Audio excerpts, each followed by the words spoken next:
किन्नर चुड़ैल। गोरखपुर नाम का एक गांव हुआ करता था। उस गांव में ज्यादा लोग नहीं रहते थे। उस गांव में एक गर्भवती विधवा औरत रहती थी। उस औरत का नाम कमला था। कमला अपने घर में अकेली रहती थी।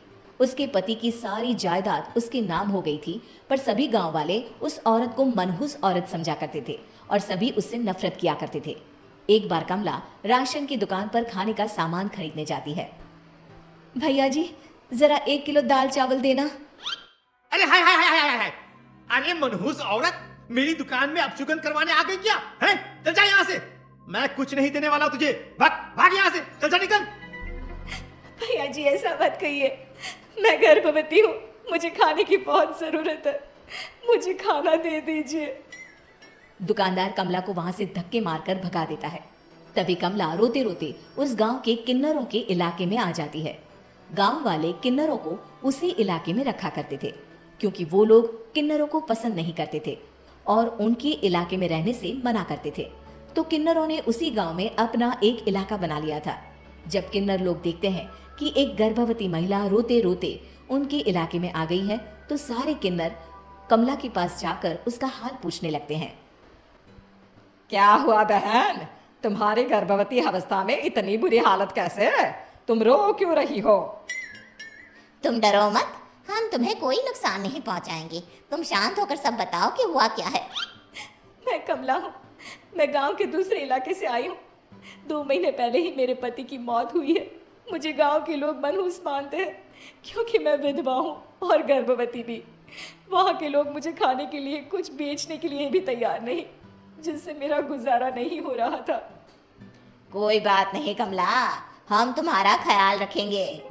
किन्नर लोग कमला को एक खाली घर में रहने के लिए जगह दे देते हैं और उसकी देखभाल भी करते हैं। कुछ ही महीने बाद कमला अपने बच्चे को जन्म देती है, पर अफसोस, कमला बच्चे को जन्म देते ही अपनी जान गंवा देती है। जब सब किन्नर बच्चे को देखते हैं तो बहुत खुश हो जाते हैं, क्योंकि वो बच्चा भी किन्नर ही था। कमला ने एक किन्नर बच्चे को जन्म दिया था। अब इस बच्चे की देखभाल कौन करेगा? हम तो इस बच्चे को गांव के दूसरे इलाके में भी नहीं भेज सकते। और तो क्या हुआ, इस बच्चे की माँ नहीं रही तो हम इसे पालेंगे। अब ये हमारे इलाके में रहेगा, हमारे साथ रहेगा। फिर वो किन्नर उस किन्नर बच्चे को गोद ले लेते हैं, उसका नामकरण कराते हैं। उस किन्नर बच्चे का नाम शक्ति रखा जाता है। देखते ही देखते शक्ति बड़ी होने लगती है। उसके रंग रूप बहुत सुंदर थे। वो बहुत सुंदर किन्नर दिखती है। एक दिन शक्ति एक किन्नर से पूछती है, माँ जी सुनिए ना, ये गांव के दूसरे इलाके में भी तो लोग रहते हैं, तो हम वहाँ क्यों नहीं जाते? हम उनसे अलग क्यों रहते हैं? शक्ति, क्योंकि वो लोग हमारे जैसे नहीं, वो लोग हमें पसंद नहीं करते, इसीलिए हम उनसे अलग रहते हैं। क्यों? वो हमें क्यों पसंद नहीं करते? मुझे एक बार उस इलाके में जाना है, मैं एक बार वहां जाकर घूम कर आऊं। शक्ति, खबरदार, जो तो उस इलाके में कभी भी गई तो अपनी जान नहीं गंवाना चाहती तो उस इलाके में कभी कदम भी नहीं रखेगी, समझी? इतना कहकर वो किन्नर वहां से चली जाती है। शक्ति उस किन्नर की बात सुनकर बहुत रोती है। माँ जी, ऐसा कैसे कह सकती है? उन्होंने इतनी सी बात के लिए मुझे इतना डांटा। अब तो मैं उस इलाके में जरूर जाऊंगी। फिर एक दिन शक्ति गांव के दूसरे इलाके में चुपके से जाती है। ये लोग तो हमारे जैसे ही इंसान हैं, तो ये हमसे नफरत क्यों करते हैं? जब शक्ति उस इलाके में पहुंचती है तो गांव के सारे आदमी उसके रूप से मोहित हो जाते हैं। वो लोग ये अंदाजा नहीं लगा पाते कि वो किन्नर है। शक्ति की सुंदरता देखकर सारे गांव वाले उसकी तारीफ करने लगते हैं। तभी गांव का चक्कर लगाने गांव के जमींदार का बेटा हर्ष वहां पहुंचता है। हर्ष भी दिखने में बहुत सुंदर होता है। जब हर्ष ने शक्ति को देखा तो वो भी उससे मोहित हो गया, और जब शक्ति की नजर हर्ष पर पड़ी तो वो हर्ष को देखकर मोहित हो गई। आपको पहले कभी इस गांव में देखा नहीं। इस गांव में आप नए हैं क्या? जी नहीं, वो मैं बस। तभी शक्ति बोलते बोलते रुक जाती है और मन में सोचने लगती है, अगर मैंने इनको बता दिया कि मैं दूसरे इलाके से आई हूँ तो वो समझ जाएंगे कि मैं किन्नर हूँ, इसलिए मुझे इनसे झूठ ही बोलना पड़ेगा। शक्ति हर्ष को कहती है, जी हाँ, मैं इस गांव में नई आई हूँ, यहाँ अकेली रहती हूँ। वैसे आप कौन है? आप भी इसी गांव में रहते हैं? जी हाँ, मैं इस गांव के जमींदार का बेटा हूं। आपको किसी भी चीज की जरूरत पड़े तो आप मुझे बता देना, मुझे अच्छा लगेगा। ऐसे ही शक्ति और हर्ष एक दूसरे से रोज मिलने लगते। वो दोनों अपने प्यार का इजहार करने एक दूसरे से मिलने जाते हैं। तभी शक्ति का पीछा करते करते एक किन्नर वहां आ जाती है। शक्ति, शक्ति, मैं तुमसे बहुत प्यार करता हूं। मैं तुमसे शादी करना चाहता हूं। क्या क्या तुम मुझसे शादी करोगी?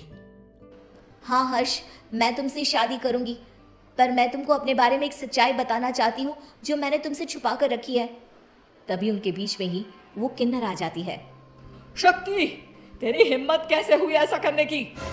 वो किन्नर शक्ति को खींचकर गांव के जमींदार के पास ले जाती है। हर्ष भी वहां शक्ति को बचाने के लिए पहुंच जाता है।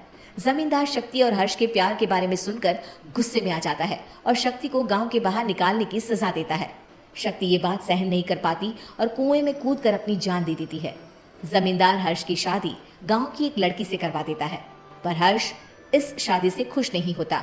शक्ति अपना बदला लेने के लिए मरने के बाद किन्नर चुड़ैल बन जाती है। अब मैं इन गांव वालों को नहीं छोड़ूंगी, अब इनसे मैं अपने प्यार का बदला लूंगी। किन्नर चुड़ैल गांव वालों को परेशान करना शुरू कर देती है।